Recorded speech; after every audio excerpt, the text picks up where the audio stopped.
নারদক কৈছিলে, হে নারদ, বলে নাহং তৃষ্ণামি বৈকুণ্ঠে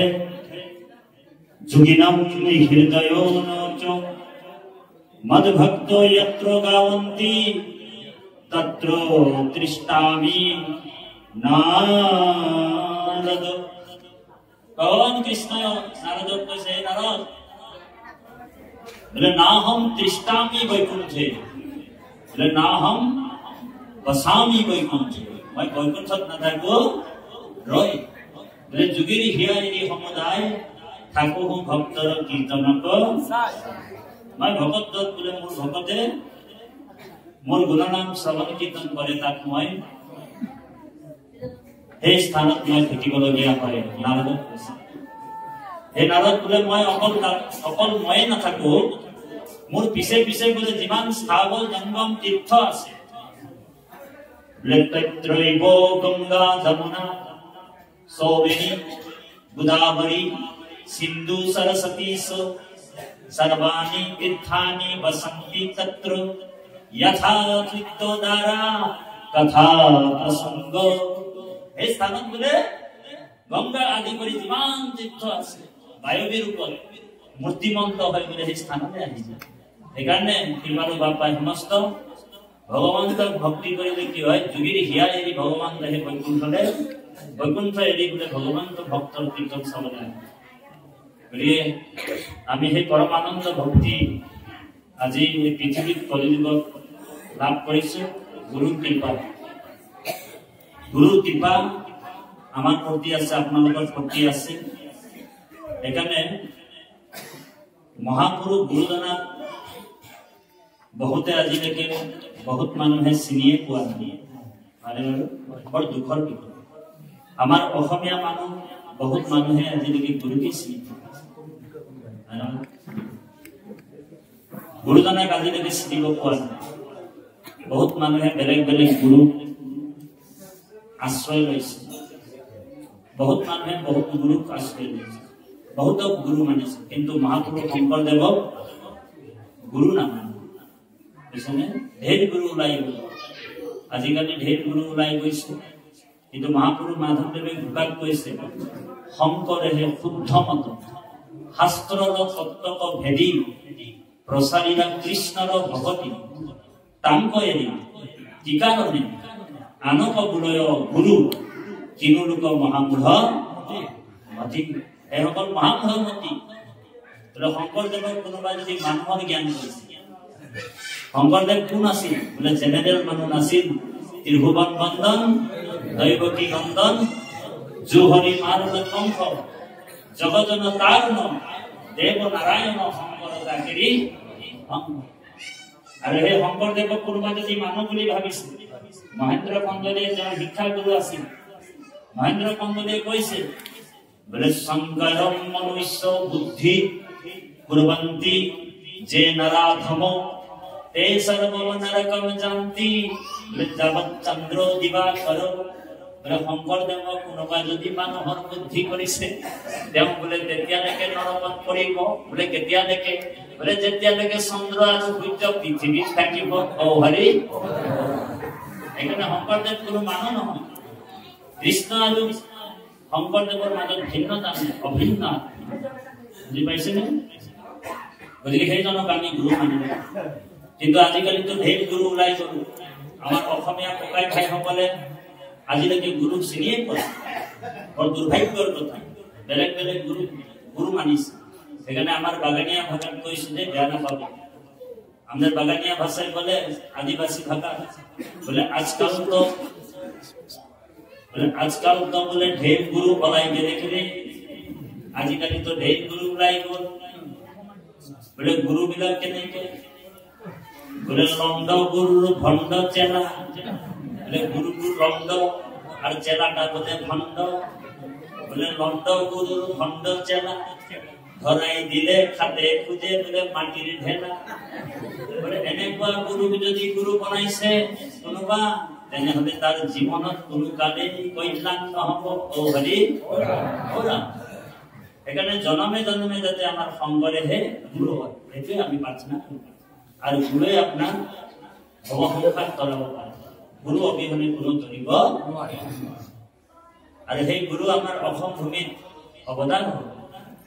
আজিৰ পৰা 576 সংখ্যক বছৰ আজি গুৰু জন্ম জয়ন্তী পাৰ কৰিলো আমি আপোনালোক জানে নাৰদ কৃষ্ণই কৈছিলে কুৰুক্ষেত্ৰ উপপুৰাণ কি বুলি কৈছে হে নাৰদে প্ৰশ্ন কৰিছে প্ৰভু বোলে আপুনি কলিযুগত কি অৱতাৰ ললে আৰু কোনফালে অৱতাৰ ললে নাৰদক ভগৱান কৃষ্ণই কৈছে ঠিক আছে ওকে তোমাৰ ৰিকুৱেষ্টটো ৰাখি মই বোলে এবাৰ কলিযুগত শংকৰ স্বৰূপে অৱতাৰ বোলে শ্ৰীমন্ত বিশ্বর দেব পূর্ব দশে বিরাজতে ধর্ম সনাতনম য়েশো প্রকাশ্য ক্ষিতি মণ্ডলে অকৃতি কর্ম নাশয় সৎসঙ্গ চোল ভয়ত নরভ ভববন্ধ কোল মলঞ্চ নাশনা ভগবান কৃষ্ণই নারদ কৈছে হে নারদ বোলে শ্রীমন্ত বিশ্বর দেব পূর্ব দশে বিরাজতে মই পূর্ব দিশত আৰু অকৃতি কৰ্ম নাশয় অকৃতি কৰ্ম আমি নাশ কৰিম কলিৰ মানুহবিলাকক মই তাৰিম বুজিছেনে প্ৰভু তেতিয়া নাৰদে প্ৰশ্ন কৰিছে প্ৰভু আপুনি কোনটো সময়ত অৱতাৰ কৰে তো ভগৱান কৃষ্ণ নাৰদক কৈছে হে নাৰদ বোলে গুপ্তম হৰিয়ম যশ বৈষ্ণৱম বিপুলম কীৰ্তি দেৱতা হরি শঙ্করে রূপেণ নিজ ভগতি প্রচারয়তে গুপ্তম হরিয়ম যশ বৈষ্ণবম বিপুলম কীর্তি দেবতা হরি শঙ্করে রূপেণ নিজ ভক্তি প্রচার মই শংকৰ স্বৰূপে আহি আকৌ মোৰ বোলে হৰিৰ নামটো বোলে উদঙাই দিম তেতিয়া দেৱতাসকলে বোলে হৰিৰ নামটো গুপ্ত কৰে দেৱতাসকলে হৰিৰ নামটো ঢাকোন দিব আৰু এই ঢাকোনখন খুলিবৰ কাৰণে বোলে শংকৰ স্বৰূপে আহি মই এই ঢাকোনখন সকলোৰ কাৰণে মুকলি কৰিম সেইকাৰণে মহাপুৰুষ মাধৱদেৱে নাম ঢোকাত লিখিছে সকলোৱে গাব এই আদি হয়ত যুগে শুদ্ধ ধৰ্ম হৈ আছিলে মাত্ৰ হৰি নাম দেৱ হবে গুপ্ত কৰিলা হৰি হিৰণে হেন হৰিৰ নাম ব্যক্ত কৰি এ সমস্ত লোক উদ্ধাৰিলা শ্ৰীমন্ত শংকৰে ভাঙিলা সবাৰো শ্ৰীমন্ত শংকৰে ভাঙিলা সবাৰো এই গুৰুজনক সকলোৱে এভাগী সম্বৰ্ধনা জনক সকলোৱে মোৰ লগত সংগতি কৰিব উচ্চ কণ্ঠৰে গাব দেই জয় জগতগুৰু শ্ৰীমন্ত শংকৰদেৱ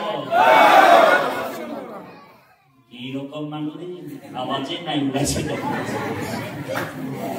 গুৰুৰ নাম ঊৰ্ধবাহু কৰি ল'ব ভয় নকৰিব ভগৱানৰ নাম কৃষ্ণ নাম কেতিয়াও ল'বলৈ লাজ আৰু ভয় নকৰে বুজিছেনে বাৰু বহুত ডাঙৰ ৰহস্য সেইকাৰণে ভাগৱতত আমাৰ ডাকি বোলা ৰাম ৰাম লিখিছে হয়নে বাৰু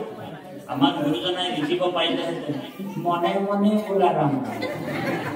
পদৰ হেকে লিখিছে না ডাকি বোলা ৰাম ৰাম তাৰমানে আমি ঈশ্বৰৰ নাম কৃষ্ণ বুলি কওঁ যদি উচ্চ কণ্ঠৰে লওঁ তেতিয়া আমাৰ আত্মাটো ভাল পায় কাৰণ আমি যিমান জীৱবিলাক আছে চব মায়াৰ সৈজাত হৈ আছে হে ব্ৰহ্মাই আদি কৰি অহিব জগত ৰাম ৰাম ৰাম ৰাম হে মায়া সৈজা মাজে আচল ঘুমতি যায় তুমি হে চৈতন্য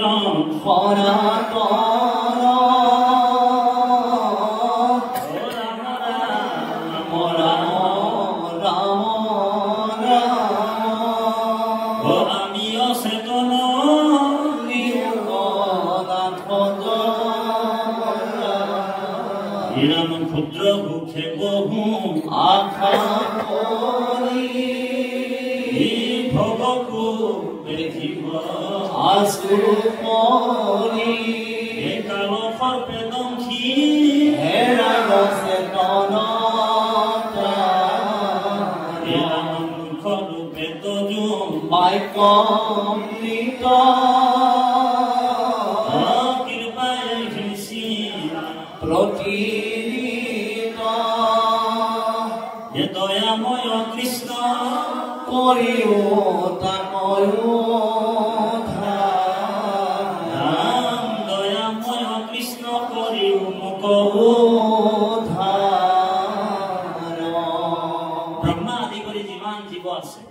ব্ৰহ্মা সৃষ্টি কৰে ব্ৰহ্মাৰ পৰাই সৃষ্টি হৈছে ব্ৰহ্মা আদি কৰি যিমান জীৱ আছে ব্ৰহ্মাও বোলে জীৱ হয় বোলে শিৱও বোলে জীৱই হয় হৰি দেৱাদিদেৱ মহাদেৱও বোলে জীৱই হয় কাৰণ ভগৱন্ত মায়াৰ বোলে শিৱও বোলে মোহিত হয় দেৱাদিদেৱ মহাদেৱকো মোহিত কৰি দিয়ে ভগৱানৰ মায়া আৰু ব্ৰহ্মাকো মোহিত কৰে মায়াৰ পৰা পাৰ নাপাই শিৱ গীতাত অৰ্জুনক কৈছে হে অৰ্জুন বোলে কৃষ্ণ বোলে অদ্ভুত অশুনি অৰ্জুন মোৰ স্বৰূপ জানিবা কপালে শুন মই ব্ৰহ্ম অমূৰ কৰ্ম নজানে একোজন বোলে ব্ৰহ্মা হৰ মোহ যাই মোহৰ মায়াত কৃষ্ণই কৈছে অৰ্জুনক বোলে মোৰ মায়াত বোলে ব্ৰহ্মা আৰু হৰ হৰ মানে শিৱ বোলে মোহিত হৈছে সেইকাৰণে শিৱই মানে এটা ভগৱানক ৰিকুৱেষ্ট কৰিছিল এইটো গুৰু চৰিত্ৰ পুথিত আছে দৈতাৰী ঠাকুৰ শিৱই এবাৰ ভগৱানক আৰাধনা কৰিছে যে প্ৰভু বোলে আপুনি বোলে বহুত নামত অৱতাৰ হ'ল বহুত নাম ধৰি অৱতাৰ হ'ল কিন্তু মোৰ বোলে শংকৰ নাম ধৰি এবাৰো অৱতাৰ হোৱা নাই বোলে 30 বোলে এবাৰ বোলে আপুনি শংকৰ নাম ধৰি অৱতাৰ হৈছে তো ভগৱান ক'লে ঠিক আছে অকে মই কলিযুগত তোমাৰ নাম ধৰি অৱতাৰ হ'ম সেইকাৰণে শংকৰ নামটো কাৰ বুলি শিৱদেৱ নাম বোলে শিৱৰ নামটো ভগৱান গুৰুজনে কিয় শংকৰ নাম শংকৰদেৱ হয় নহয় তো গুৰুজনে কৈছে ঠিক ভগৱান কৃষ্ণই কৈছে ঠিক আছে অকে শিৱ তোমাৰ ৰিকুৱেষ্ট মই ৰাখিছো তোমাৰ নামত মই অৱতাৰ হ'ম আৰু মই তুমিও মোৰ নামত অৱতাৰ হ'ব মাধৱ নামটো কাৰ বুলি শিৱইতো হয় মাধৱ মানে গুৰু চেলাৰ এইটো পৰম্পৰা আছে চলি থাকে গতিকে শংকৰদেৱ হেৰিয়ে শংকৰক শিৱক কৈছে ভগৱানে হে হৰ শুনা তুমি হে হৰ শুনা তুমি হে হৰ শুনা তুমি মোৰ প্ৰিয়তম অৱতাৰ হৈব মই ধৰিত নাম তোমাৰ নাম ধৰি মই কলিযুগত অৱতাৰ বোলে একান্ত ভকতি ধৰ্ম কৰিব বেকত কলিৰ লোকক মই তাৰিব বহুত শংকৰ নাম ধৰি ভগৱান অৱতাৰ হ'ল সেইকাৰণে ভগৱন্ত আহি যেতিয়া অৱতাৰ হ'ল আৰু সেই ভক্তি ধৰ্মটো গুৰুজনাই নাম ধৰ্মটো প্ৰচাৰ কৰিছে আৰু যিসকল জীৱক সেই গুৰুক আশ্ৰয় কৰিছে তেওঁলোক ভৱসংসাৰ পাৰ কৰে একশৰণ হৰি নাম ধৰ্ম শংকৰদেৱ অৱতাৰ হোৱাৰ পিছত নিৰ্মল বতাহ বলিবলৈ আগবাঢ়িলে আৰু কলিৰ মানুহবিলাক অকণমান তৎ পালে বুজিছে না আজি যদি গুৰুজনা অৱতাৰ নহ'লেহেঁতেন আজি যদি গুৰু অৱতাৰ নহ'লেহেঁতেন আধ্যাত্ম জগতৰ মৃত্যু ঘটিলেহেঁতেন হৰি আধ্যাত্ম জগত নাথাকিলে বোলে কি কৰিলে বোলে কলিযুগত বৈষ্ণৱ আছিলে শংকৰদেৱ আবিৰ্ভাৱ নোহোৱাৰ আগতো বৈষ্ণৱ আছিল বোলে বৈষ্ণৱৰ নামটো আছিলে কিন্তু বৈষ্ণৱৰ কাম নাছিলে বোলে দীঘল দীঘল ৰঙা ৰঙা ফুট লয় বৈষ্ণৱবিলাক মালা বোলে ইমান ইমান পিন্ধে নামটো বৈষ্ণৱ কিন্তু কামটো বোলে প্ৰাণী হিংসা কৰে যাগ যজ্ঞ পূজা পাঠ বোলে বৈষ্ণৱসকলো বোলে হিংসা ধৰ্ম পালন কৰিছে সেইকাৰণে গুৰুজনাই গোটেই তীৰ্থ ভ্ৰমণ কৰি চালে যে গোটেই তীৰ্থবিলাক মন্দিৰবিলাক হেৰিবিলাক চব মানে কলিৰ পাপত পৰি গ'ল গতিকে মই এতিয়া নতুন বৈষ্ণৱ ধৰ্ম সৃষ্টি কৰিব লাগিব সেইকাৰণে শংকৰদেৱৰ যিটো ধৰ্ম প্ৰচাৰ কৰিছে সেইটো নৱ বৈষ্ণৱ ধৰ্ম বুলি কোৱা নৱ বৈষ্ণৱ ধৰ্ম প্ৰচাৰ কৰিছে গুৰুজনাই তীৰ্থবিলাকত ভ্ৰমণ কৰিলে ভ্ৰমণ কৰাৰ পিছত দেখিলে যিমান তীৰ্থবিলাক সব ধান্দা হৈ গ'ল, বিজনেছ। আপোনালোক তীৰ্থবিলাকত যাব, তীৰ্থবিলাকত আপোনালোকক এটা ৰঙা ফুট পিন্ধাই দিব, হয় নে নহয়? আৰু হাতত এটা ৰছী বান্ধি দিব, 100 টকা নিদিলে হাতটোৱে এৰি দিব, ভাবি হয় নে? সেইকাৰণে গুৰুজনে কৈছে যে আনন্দত হবে ধান্দা, হৰিৰ নাম গলে বান্ধা। আনৰ যিমান বিজনেছ যিমান তীৰ্থবিলাক কলিযুগত সব অপবিত্ৰ হৈ গ'ল। কলিযুগৰ যিমান তীৰ্থবিলাক এতিয়া আপুনি মই তীৰ্থ কৰি কোনো লাভ নাই। কলিযুগত কোনো ব্ৰত কৰিব নোৱাৰে, একাদশী বৈষ্ণৱ এনেকুৱা ব্ৰত আছে। কলিযুগত কিন্তু একাদশী ব্ৰত কৰিব নোৱাৰে। কলিৰ মানুহ একাদশী ব্ৰত পালন কৰিব নোৱাৰে। একাদশী ব্ৰতত বোলে 11টা নিয়ম পালন কৰিব। কলিৰ মানুহে ইমান সমৰ্থ নহয় যে একাদশী ব্ৰতৰ 11টা নিয়ম পালন কৰিব। কোনোবাই যদি ব্ৰত কৰিছে আজিৰ পৰা ও হৰি ওম বিদায় দিব। 11টা নিয়ম কেনেকে? বোলে প্ৰথম মনৰ সংযম। কলিযুগৰ মানুহৰ মনটো সংযমী নহয়। ধৰি লওক কোনোবা আই এগৰাকী আজি একাদশী ব্ৰত কৰিম বুলি গা পা ধুই কিনি ৰাতিপুৱা 6টাত ৰেডি হ'ল আৰু ব্ৰত কৰিবলৈ আৰম্ভ কৰিছে। কৰিবৰ সময়তে 6টাৰ পৰা আৰম্ভ কৰিছে, ব্ৰত কৰিবলৈ আৰম্ভ কৰিছে। 10টামান বজাত যদি খুব জোৰকে ভোক লাগি গ'ল, আইগৰাকী যদি ভাবি লয় যে মই কিবা এটা খাই ল'ব পৰা হেঁতেন ভালেই আছিল, বোলে যেতিয়াই ভাবি ললে তেতিয়াই ব্ৰতটো ও হৰি।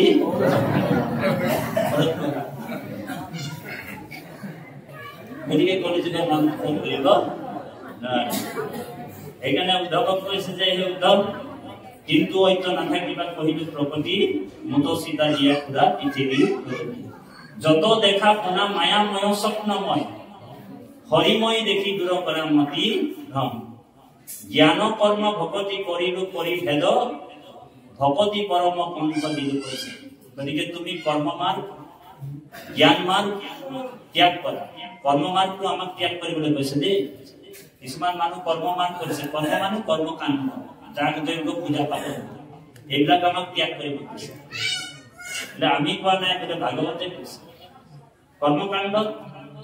এনেকুৱা এটা কথা আছে, বেদতটো উল্লেখ আছে কৰ্মকাণ্ড কৰিব লাগে বুলি উল্লেখ আছে, কিন্তু কৰ্ম মাৰ্গটো দুষ্কৰ মাৰ্গ আছে। তাত ছিদ্ৰ আছে, কৰ্মকাণ্ডটো ছিদ্ৰ হয়। বেদত উল্লেখ আছে কৰ্ম মাৰ্গ কৰিব পাৰে। আজি যদি কোনোবা কৰি আছে মই বাধাও নকৰিম, কৰিব পাৰে। কিন্তু কৰ্মকাণ্ড মাৰ্গটো হৈছে দুষ্কৰ্ম, বহুত দুষ্কৰ, বহুত টান, বহুত জটিল, কাঁইটিয়াৰ আছে, বুজিছেনে? আৰু যেনেকে উদাহৰণ দিছো, উদাহৰণ দিলে বেছি ভাল পাব। যেনেকে উদাহৰণ আপোনাৰ ওদালগুৰি টাউন এটা বাইপাছ ৰাস্তা আছে আৰু এটা টাউনৰ মাজুলী ৰাস্তা আছে, আৰু আপুনি আহিছে ক'লে টংলালৈ আহিছে। বোলে বাইপাছত যদি আপুনি গুচি আহে তেতিয়াহ'লে জাম চাম নাপাব, ধুনীয়াকে আহি টংলাত পাই যাব। আৰু যদি আপুনি ওদালগুৰি জিলা টাউনত সোমাই আহি যায় তেনেহ'লে আপুনি যথেষ্ট কষ্ট পায়, হয় নে? তো এই বাইপাছটোৱে হৈছে ভক্তি মান,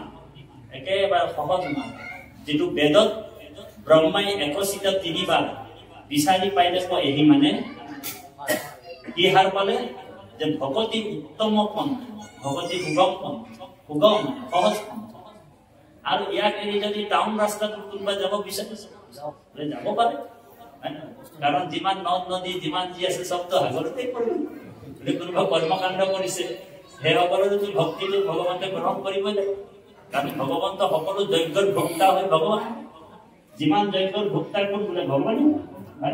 সেইকাৰণে জ্ঞান মাৰ্গটো কোনোবা মোক বিচাৰিব পাৰে। জ্ঞান মাৰ্গত ঋষি মুনিসকল ব্ৰহ্মক আৰাধনা কৰি হৃদয় প্ৰতিষ্ঠা কৰে, কিন্তু ভগৱানে কৈছে বোলে যোগীসকল কিন্তু মোক জানিবহে পাৰে, মোক লাভ কৰিব নোৱাৰে। লাভ কৰা একমাত্ৰ উপায়টো ভক্তি। সেইকাৰণে উদ্ধৱক কৈছে যে হে উদ্ধৱ, তুমি প্ৰবৃত্তি কৰ্ম এৰি দিয়া, পাৰিলে নিৰ্বৃত্তিও এৰি দিয়া। বোলে কি কৰা? তুমি ভক্তি মাত্ৰ পালন কৰা। প্ৰবৃত্তিঞ্চ নিৰ্বৃত্তিঞ্চ বিবিধান কৰ্মনা, বোলে এই দুইটা বস্তু ত্যাগ কৰি তুমি কেৱল মোৰ চৰণত শৰণাপন্ন হয় মোৰ ভক্তি কৰা, মোৰ গুণনাম শ্ৰৱণ কৰা, সেইটোৱে উত্তম ভক্তি। সেইকাৰণে বেদত ধ্যান দি শুনিব। ব্ৰহ্মাই কি কৰিলে? 4খন মুখেৰে বেদ পঢ়িবলৈ আৰম্ভ কৰিলে। মানে বেদত কি আছে? ব্ৰহ্মাই 4খন মুখেৰে চাৰিখন বেদ চাৰি জায়গাত ৰাখিলে প্ৰথমে বেদ এখন মুখেৰে পঢ়িবলৈ আৰম্ভ কৰিলে যেতিয়া পঢ়ি পঢ়ি পঢ়ি পঢ়ি পঢ়ি পঢ়ি পঢ়ি একেবাৰে শেষত হৰিৰ নাম পাহৰিলে বেদতনো কি আছে বুলি ভাবিলে ব্ৰহ্মাই পঢ়ি পঢ়ি পঢ়ি একেবাৰে শেষত কি পালে মূল ৰহস্যটো হৰিৰ নাম পালে তাৰপিছত ব্ৰহ্মাই কৈছে যে মোৰ কিবা ভুল হৈছে নেকি আকৌ বেদ পঢ়িলে বেদ আৰু পঢ়িবলৈ আৰম্ভ কৰিলে আকৌ পঢ়ি পঢ়ি পঢ়ি একেবাৰে শেষত কি পালে হৰিৰ নাম পালে তাৰপিছত ব্ৰহ্মাই কৈছে আৰে ক'ৰবাত মোৰ আৰু ভুল হৈছে আকৌ বেদ পঢ়িবলৈ আহিছে আকৌ চাৰিবাৰ তিনিবাৰ যেতিয়া বেদ পঢ়িলে একেবাৰে শেষত কি পালে হৰিৰ নাম পালে আৰু সেই হৰিৰ নামটো নাৰায়ণ নামটো বেদ ব্ৰহ্মাই কি কৰিলে চাৰিখন বেদৰ পৰা মাত্ৰ চাৰিটা আখৰ আনিলে অক্ষৰ অক্ষৰ মানে অবিনাশী চাৰিটা বেদৰ পৰা চাৰিটা অক্ষৰ আনিলে কি কি আনিলে ব্ৰহ্মাই বোলে না ঋগু ঋগ বেদৰ পৰা না আনিলে বোলে না ঋগু ৰাজৰ্জু সামেয়া পৰিকীৰ্তিতা অথৰ্বেণ মুনিও বদন্তি নাৰায়ণ ব্ৰহ্মাই চাৰিখন বেদৰ পৰা চাৰিটা মাত্ৰ আখৰ আনিলে আৰু আমাক দি দিলে ডিস্ট্ৰিবিউট কৰি দিলে বুজিছেনে একেবাৰে সুলভ পথ জীৱবিলাকক দিছে আপোনালোক মোক গতিকে এইটো আমি অফাৰ পাইছো দেই ভালকে ল'ব আপোনালোক যত্ন কৰি কি দিছে অফাৰটো বোলে না দিকু ঋগ্বেদৰ পৰা না আনিছে ৰাজৰ্জু যজুৰ্বেদৰ পৰা ৰাগ বনিছে এটা শব্দ মানে সামেয়া সাম বেদৰ পৰা ইয়া অথৰ্বেণ অথৰ্ব বেদৰ পৰা নাৰায়ণ নটো আনিছে আৰু সেইকাৰণে মহাপুৰুষ মাধৱ উত্তৰ দিছে ये सारी बेदर सारी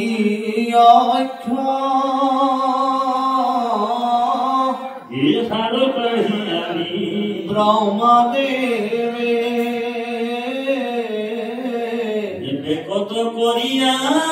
হইলা নারায়ণ বাণী আমি হেহি নারায়ণ নাম লয়া ও শুদ্ধ করু আমি চিত হরি সন্তোষৰ কাৰণ আনন জানি ৰাম হৰি সন্তোষৰ কাৰণ আনন জানি এই গোপনীয় ৰহস্যটো আমি বুজিব লাগিব সন্তৰ পৰা ভগতৰ পৰা জানিব গীতাত কৃষ্ণই একেবাৰে গোপনীয় কথাটো কৈছে ইয়াত শুনিব বৰ গুৰুত্বপূৰ্ণ কথা গীতাত কৃষ্ণই অৰ্জুনক কৈছে হে অৰ্জুন মই তোমাক ছটা যুগ কৰ্মযুগৰ কথা কলো ছটা যুগ ভক্তি যুগৰ কলো ছটা যুগ জ্ঞান যুগৰ কথা কলো এতিয়া বোলে মই তোমাক যিটো কম একেবাৰে গোপনীয়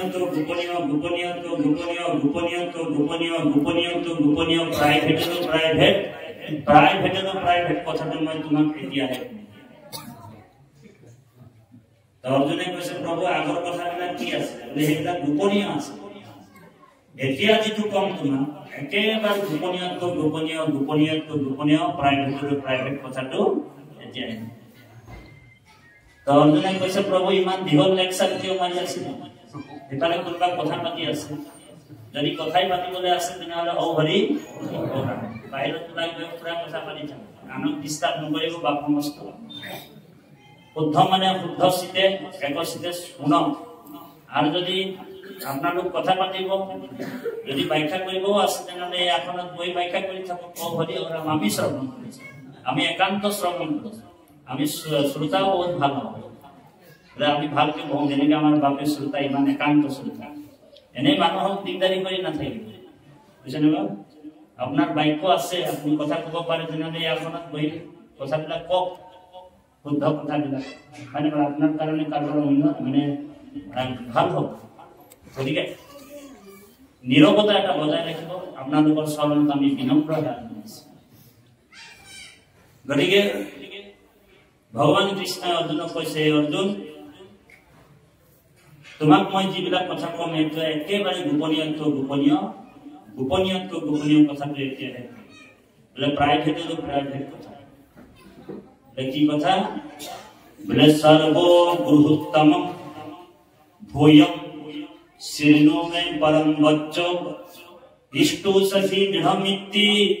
ব্যাখ্যামি তে শীতম তোমাৰ হিতৰ কাৰণে মই একেবাৰে গোপনীয় কথাটো এতিয়া বৰ গুৰুত্বপূৰ্ণ ভগৱান কৃষ্ণই অৰ্জুনক কৈছে হে অৰ্জুন 18 অধ্যায় 65 নম্বৰ শ্লোক নোট কৰি লব কি বুলি কৈছে বোলে মন মনা ভৱ মদ ভক্ত মদ যাজি মম নমস্কুৰু মামেব শিষ্য সত্যম তে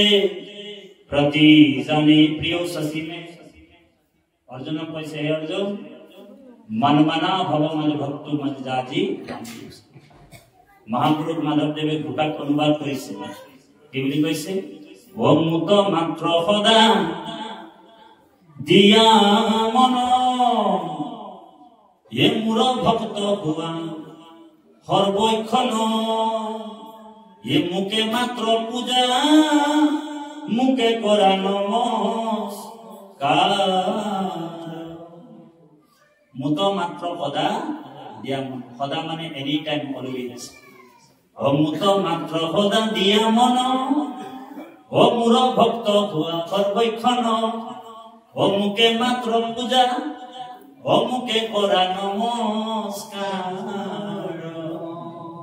ভগৱানে অৰ্জুনক কৈছে নেকি বোলে তুমি দুৰ্গাৰ ভগত হোৱা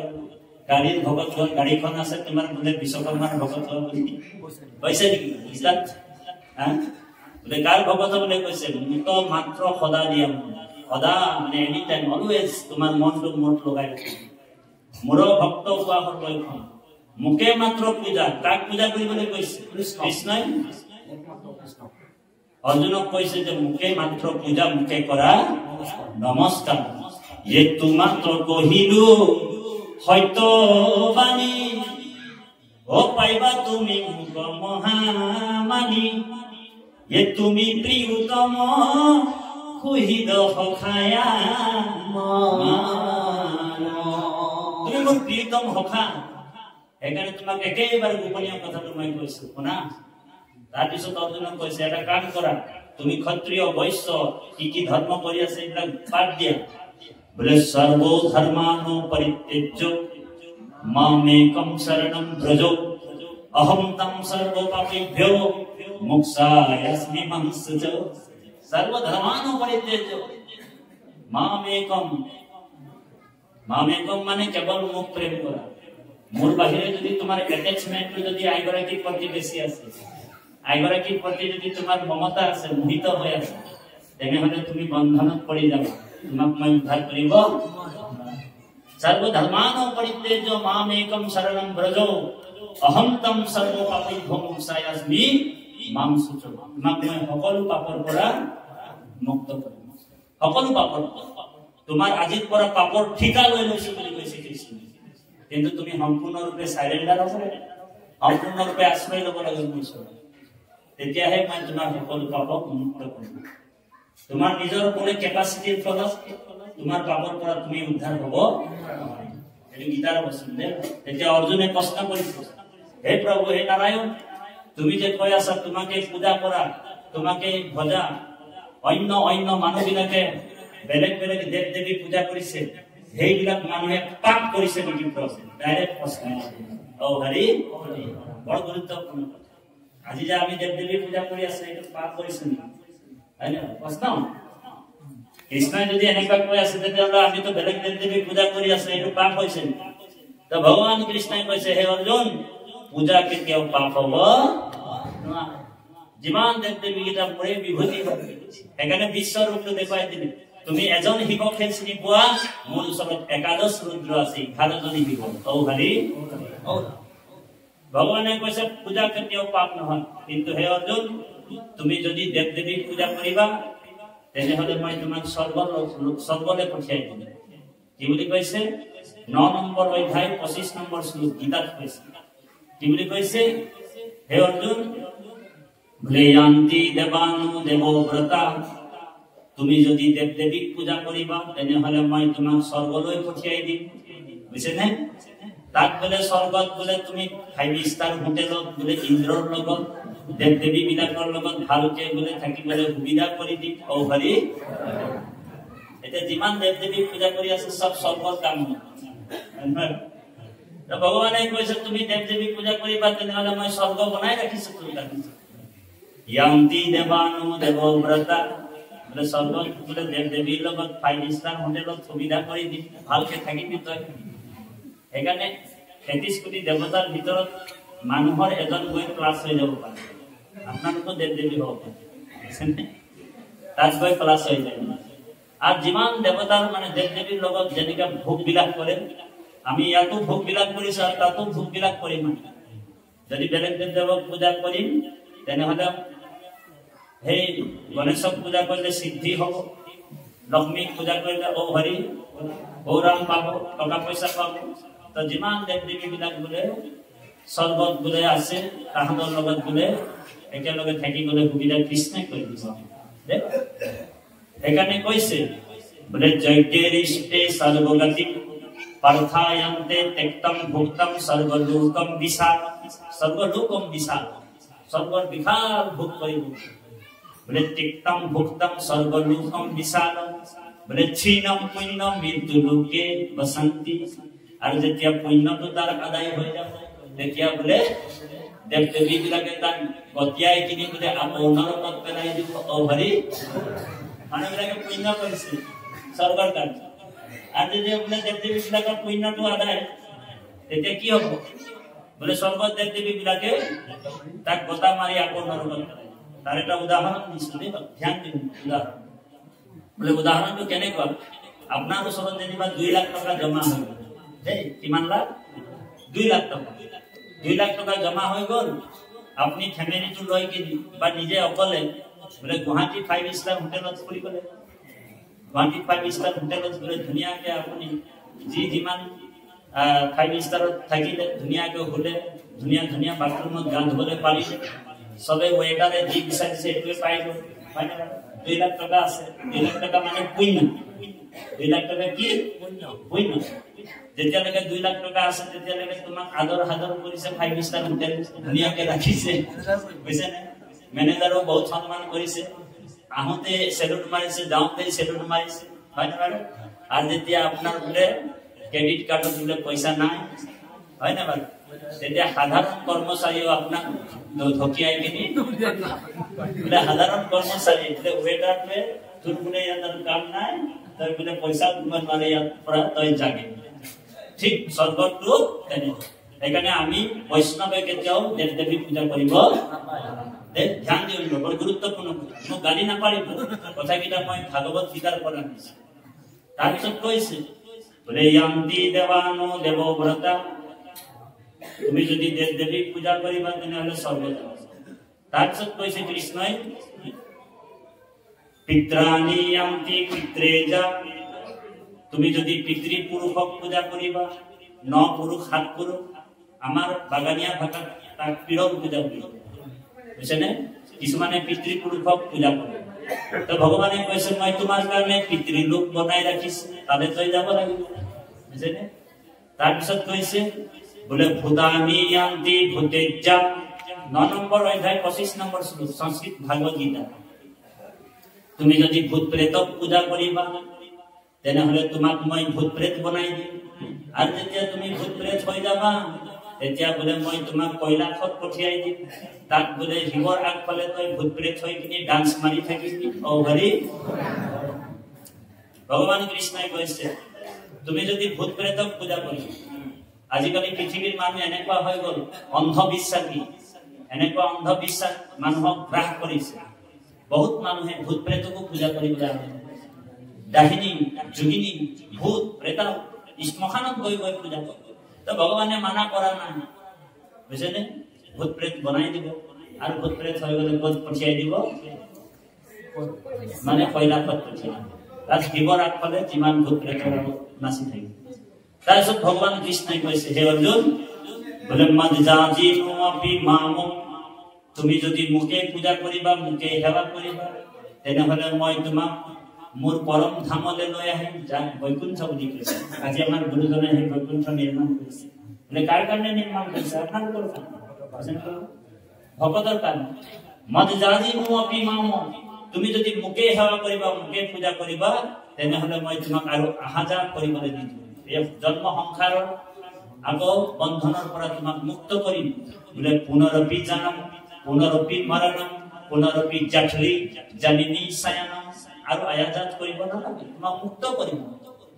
বুঝেন নহলে তুমি বন্ধন মানে পড়ে যাবে তো অৰ্জুনক কৃষ্ণই কৈছে হে কৃষ্ণ অৰ্জুনে প্ৰশ্ন কৰিছে প্ৰভু বোলে তোমাৰ বৈকুণ্ঠ ক'ত আছে তো ভগৱানে কৈছে হে অৰ্জুন বোলে ন তদ্ৰো ভাস্ৰো য়তে সূৰ্য তাত বোলে সূৰ্যৰ পোহৰে না যায় আন্ধাৰ পিটি প্ৰভু বোলে তাত বোলে সূৰ্যৰ পোহৰ নাই বৈকুণ্ঠত সূৰ্যৰ পোহৰ নাই বোলে ন তদ্ৰো ভাস্ৰো য়তে সূৰ্য ন শশাঙ্কো ন পাবকো यद्यत्तानो निर्वन्तन्ते तद्धामो परम मम हे परम धाम অকল ভগতৰ কাৰণে মই বনাই দিছো আপোনালোকৰ কাৰণে স্পেশাল বৈকুণ্ঠ ভগৱান বনাইছে কিন্তু সেই বৈকুণ্ঠৰ নামখনত কোনো নুঠে ভগৱানৰ কি ভগৱানে দ্বিতীয় প্ৰথম স্কন্ধতে নাৰদক ব্ৰহ্মাই কৈ আছে হে ব্ৰহ্মাণ্ডৰ বাজইটো কৃষ্ণৰ নগৰ ব্ৰহ্মাণ্ডৰ বাজইটো কৃষ্ণৰ লে ব্ৰহ্মাণ্ডৰ বাজইটো কৃষ্ণৰ নগৰ কদাচিতো নুহি নাখ জানামুনি বৰ বোলে প্ৰপঞ্চ ভিতৰে নুহিকে হেন থান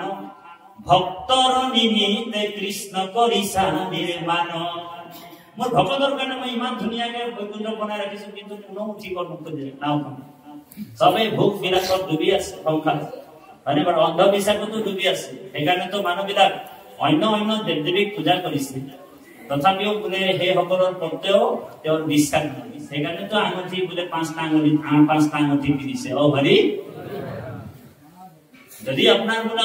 অন্য অন্য দেৱ দেৱীৰ ওপৰত বিশ্বাসে আছিল আপোনালোকৰ ইষ্ট দেৱতাৰ ওপৰত বিশ্বাসে আছিল তেনেহলে আপুনি পাঁচটা আঙুঠিত কিয় পাঁচটা আঙুঠি পিন্ধিছে হা বোলে এইটো বোলে শনি গ্ৰহৰ আঙুঠি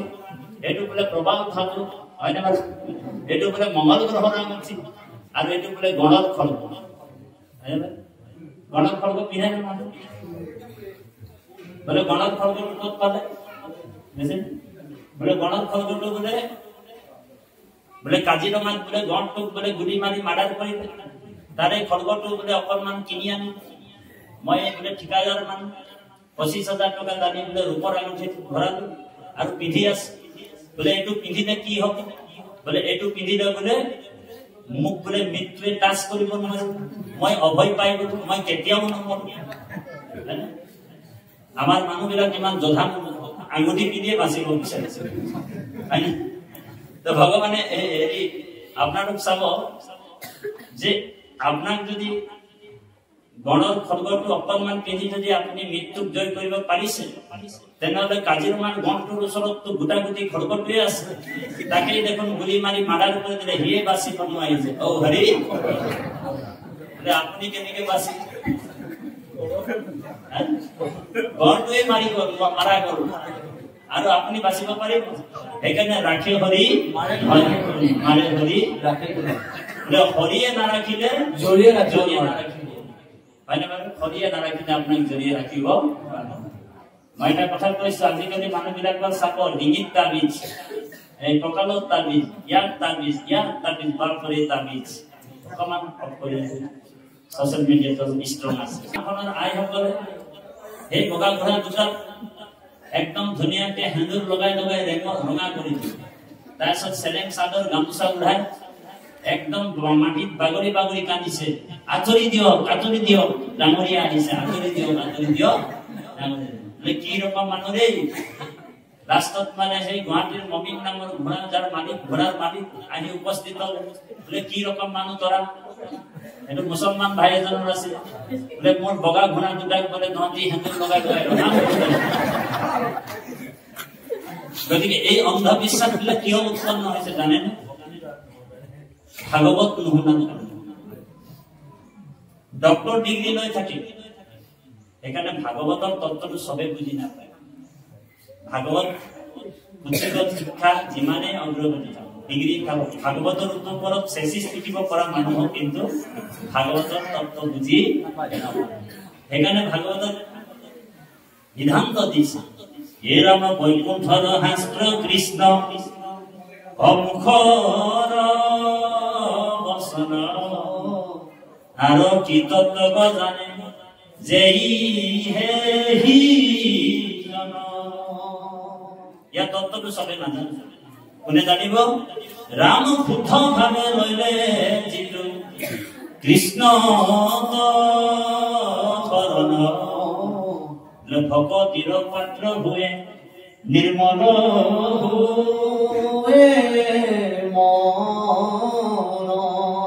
ৰামে হেৰি জন জানে আৰু তত্ত্ব ইহাৰ কৃষ্ণ ভাগৱত পুৰাণৰ কহিৰ নিৰ্ণয় সেইকাৰণে কৃষ্ণই একমাত্ৰ দেৱতা কৃষ্ণ এক দেৱ দুখ হাৰি কাল মায়া দিলো সকলোৱে গাব হে কৃষ্ণ এক দেৱ দুখ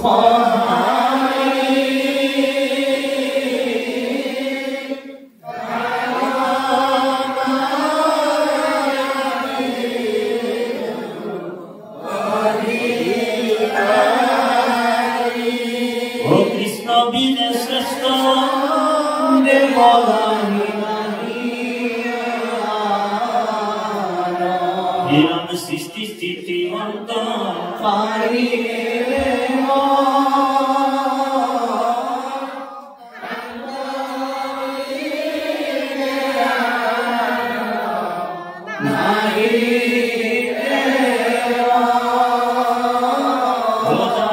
বিষ্ণু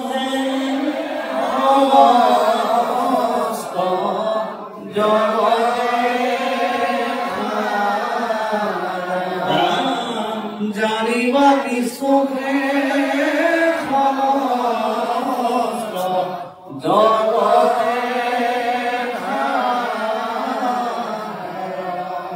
কৃষ্ণ এক দেৱ দুপহাৰী কাল মায়া দিলো অধিকাৰ সেইকাৰণে ভগৱন্তৰ নামত যাৰ বিশ্বাস আছে সুদৃঢ় বিশ্বাস যেনেকে ভক্ত প্ৰহ্লাদে ৰামকৃষ্ণ নাম অভেদ কবচ হিচাপে পিন্ধিছিল ৰামকৃষ্ণ নাম অভেদ কবচ সদায় যিটো জন পিন্ধই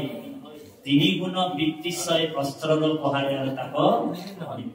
যেনে ৰামকৃষ্ণ নাম লৈ সদায় ধ্যান বৰ গুৰুত্বপূৰ্ণ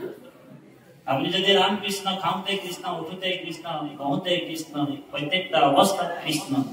কৃষ্ণ নাম এবাৰ যদি লয় 16টা অশ্বমেধ যজ্ঞৰ ফল পাই বুলি কৈছে ও হৰি 16টা অশ্বমেধ সেইকাৰণে কৃষ্ণ নাম যোনে লয় কৃষ্ণই কৈছে মই তাৰ পিছে পিছে থাকি সংকৰ্ষকৰ গদা পদ্ম ধৰি থাকি ভক্তি প্ৰদীপত গুৰুজনাই কৈছে যেতিয়া ভগৱান অৰ্জুনক নামৰ মহিমা কৈছে অৰ্জুনক কৈছে কৃষ্ণই হে অৰ্জুন তুমি গোপাল গোপাল বুলি কবা তোমাৰ 3 কোটি জন্মৰ পাৰ নাইকিয়া তুমি গোবিন্দ গোবিন্দ বুলি কবা তোমাৰ 4 কোটি জন্মৰ পাৰ নাইকিয়া তুমি কেশৱ বুলি কবা তোমাৰ 5 কোটি জন্মৰ পাপ নাইকিয়া হ'ব তুমি বাসুদেৱ বাসুদেৱ বুলি কবা তোমাৰ 6 কোটি জন্মৰ পাপ নাইকিয়া হ'ব ভগৱানৰ নামৰ মহিমা আছে এনেটো নাম সব একেই যি জনে নানানটা নাম লৈছে লগ পাইছে কিন্তু যেতিয়া কৃষ্ণ নামৰ মহিমাৰ কথাটো ক'বলৈ ধৰিছে ভগৱান তেতিয়া সেই নামৰ মহিমাবিলাক ক'বলগীয়া হ'ল অৰ্জুনক যেতিয়া নামৰ মহিমা কওঁতে ভগৱানে কৃষ্ণ নামৰ মহিমাটো নকয় তেতিয়া অৰ্জুনৰ সন্দেহ হৈ গ'ল প্ৰভু তুমি ইমান নামৰ মহিমা ক'লা কিন্তু তোমাৰ নিজৰ নামৰ মহিমাটো যে নকলা কৃষ্ণ নামটো বোলে কৃষ্ণ নামত বোলে পাপ শব্দ নহয় নেকি এতিয়া ভগৱান কৃষ্ণই কৈছে হে অৰ্জুন হে ৰাম গোবিন্দ বুলন্ত সখা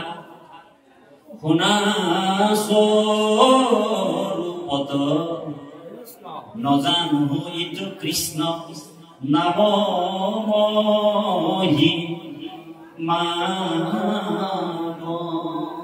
কৃষ্ণ নামৰ মহিমা মই নিজে নাজানো তোমাক কি কম ৰাম ইটো কৃষ্ণ নামৰ মহিমায়া সে যত হবে কহিবাক তাক এ নুহিকে ভগত রাম কৃষ্ণ নাম বলিষ্ঠ বিজর নাহি হিমা কৃষ্ণ এতে কেন কইলু কৃষ্ণ নাম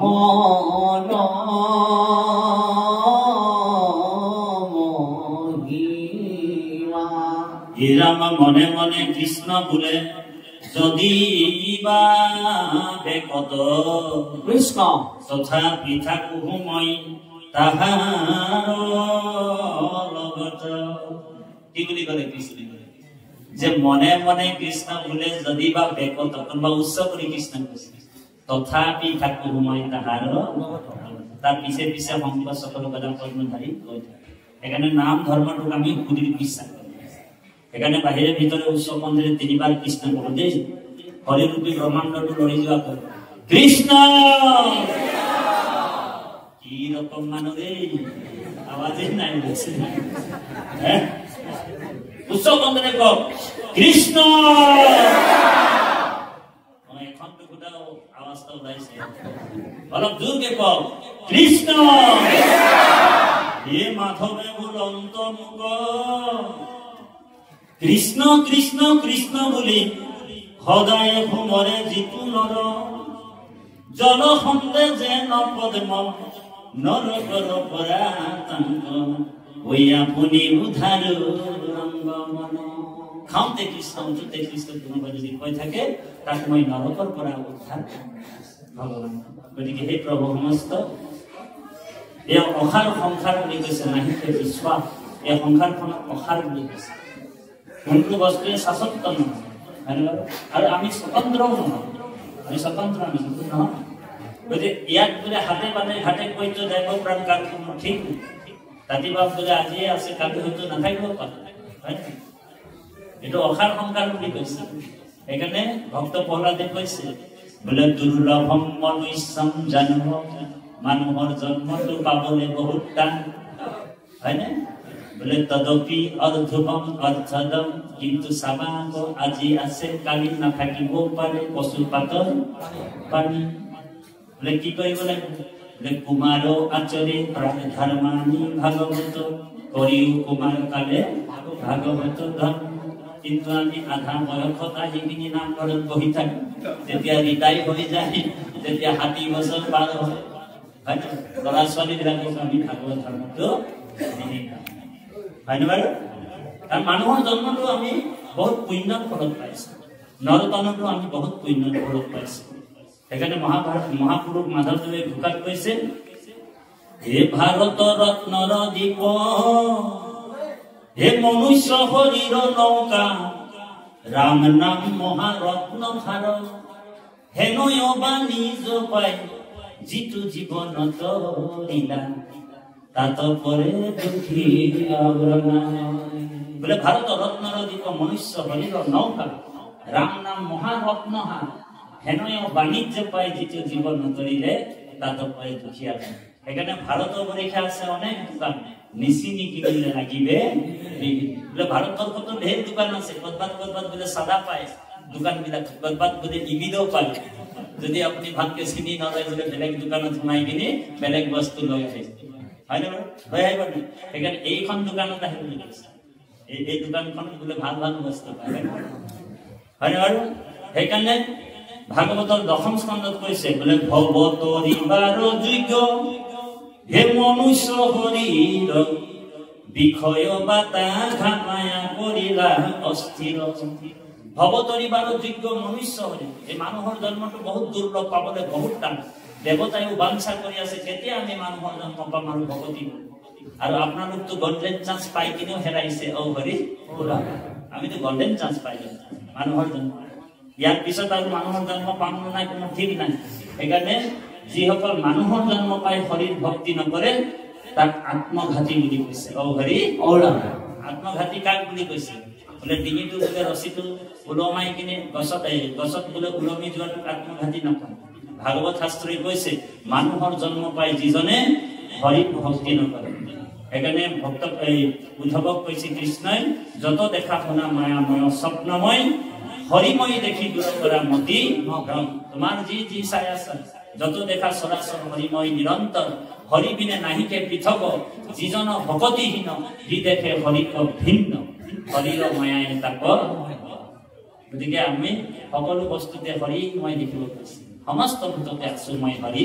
ভবাকো মানিবা তুমি কৃষ্ণ বুঝছেনে বা এখানে ভকত সবে হব নোৱাৰে বলে তিনি বস্ত্ৰ পিন্ধিলে ভকত আমি কেনেকে ভকত হৈ আছো জানেন বলে প্ৰথম ঘৰটোত বলে ভককে আহি যাম বলে পৰটোত বলে কটকটকে চুবাই দিওঁ আৰু তৰটোত বলে তমকে ওলাই গুচি যাওঁ কি রকম ভগত রে বলে ভটাই বলে ভগকে আহিলে আর পটাই বলে কটকটকে সুবাই দিলে আর তরত বলে তমকে এনেকা ভগত হলে না হ্যাঁ নারদ পঞ্চরাত্র তন্ত্র কইছে ভগতর হাইরা নারদে কইছে বলে ভবদে ভগবন্ত ভব বিমোচন বলে ভজন ভগতিতে তুষ্ট বলে যিজন ভজন ভক্তিত তুষ্ট আছে সেইজনে ভৰটো আগবাঢ়িছে আৰু যিজন ভজন ভক্তিত তুষ্ট আছে তেনেহলে ভৰটোতো তেওঁ ফেল হৈ আছে ভৰটোলে যোৱাই আমাৰ ভকতসকলে সদায় ভজন ভক্তিত তুষ্ট থাকে অ হৰি কাৰোবাৰ ঘৰত সেৱা পাতিছে সেৱা আঘাত পাতিছে আগতে খবৰ লৈ যে তাৰ ঘৰত কণী ভাজিটো ওলাব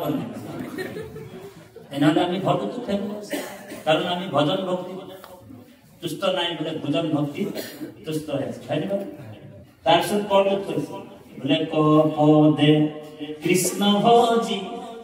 পবিত্র পরম আত্মা কমানন্ত কৃষ্ণ সমস্ত দেহম বলে কপদে কৃষ্ণ ভজি পবিত্র পরম আত্মা কমানন্ত কৃষ্ণ সমস্ত ভূত ভগবন্ত কৃষ্ণ ভাৱপন্ন হৈ আমি জীয়াব লাগে সকলো জীৱ জগতত ঈশ্বৰ আছে কিন্তু আমি সকলো জীৱন আমি ঈশ্বৰময় দেখিব নোৱাৰো সেইকাৰণে উদ্ধৱক কৈছে বোলে বিশেষত মনুষ্য গণত যিটো নৰ বিষ্ণু বুদ্ধি কৰি সৰ্বদাই মান্য প্ৰথমে তুমি মানুহৰ পৰা আৰম্ভ কৰা কাৰণ সকলো প্ৰাণীতে মানে ঈশ্বৰ দেখিব নোৱাৰিব পাৰা প্ৰথমে অভ্যাসটো কৰ পৰা কৰিব কৈছে মানুহৰ পৰা কিন্তু মানুহকে আমি ইজনে ইজনক হয় না বাৰু আমি অকমান শত্ৰুতা লৈ লওঁ হয় না বাৰু তাৰপিছত যদি আমি তেনেকুৱা দেখিব নোৱাৰো তেনেহলে পদটো ফেল তাৰপিছত তলটোত কৈছে বোলে তপদে তৰণ উপায় হৰণ হৃদয় কমলৈ দেখৈ কৃষ্ণৰ শৰণ সেইজনে ভকত হ'ব পাৰে গতিকে আমি ভকত হ'বলৈ আমিও চেষ্টা কৰি আছো হয়তো এই জন্মত ভকত হ'ব পাৰিম নে নাই কোনো ঠিক নাই তেওঁহে জানে হয় না প্ৰভু গতিকে সেই প্ৰভু সমস্ত এক মিনিট সময় আকৌ নাম এষাৰ দিবলৈ আমাৰ শ্ৰদ্ধাৰ ভাৱজনে সেৱা জনাইছে তাৰপিছত আকৌ এটা কাহিনীৰ মাজত সোমাই যাম আমাৰ ভাৱজন ৰেডি হ'ব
মৰা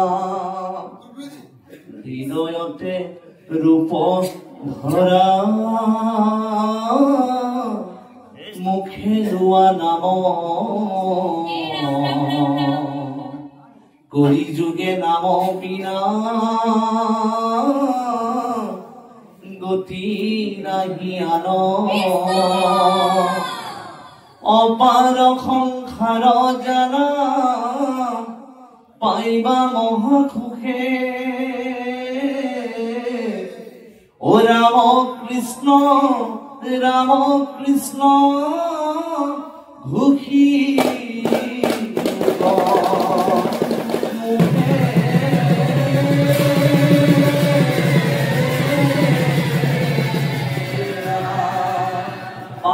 কৃষ্ণ এই শংকৰ দেৱে বুৱাই দিলে নামৰে নিজৰা ধীৰে ধীৰে বৈ আহে বৈকুণ্ঠৰে পৰা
ভগবান কৃষ্ণই অৰ্জুনক কৈছে